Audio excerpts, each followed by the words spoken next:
So, tapos na ako kumain, no. Pagkatapos ko nung ginagawa ko, tsaka ko ito mga gagawin na naman.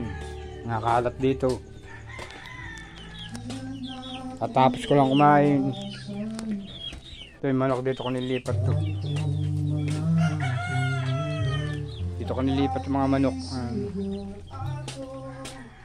Ito, nilinis ko na. Malinis na. Bihira ko po kasing gamitin to eh. Ito lagayan yun eh. Ganoon naman ako yung kakalat to. General cleaning na naman ako bago. Alisin ko yung mga basura dito. Ayun pala yung hinahanap na ako yung microphone.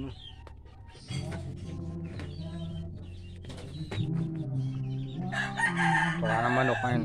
Pagpatukaan na rin po ako.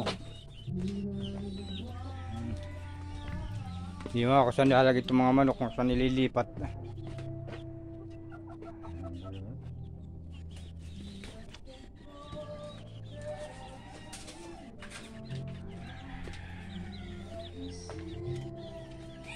Sidol po ito. Hanggaan pa ako sa paglalagay. Tapos ako paglalagay yung iba.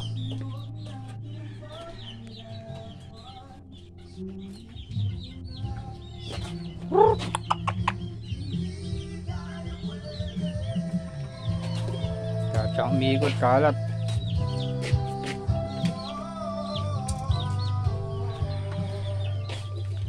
Mamaya ako magpapapawis pagkatapos dito. Kagabi nagdart ako kagabi pero hindi ko na binidyo. Habang nagabang ang tubig siguro alas 11, alas 12. Nagdart ako mga isang oras pero hindi ko na binidyoan. Araw-araw yun nagdadarto ako umaga hapon. Pag hindi ako natutulog lilibang na lang ako. Salamat po.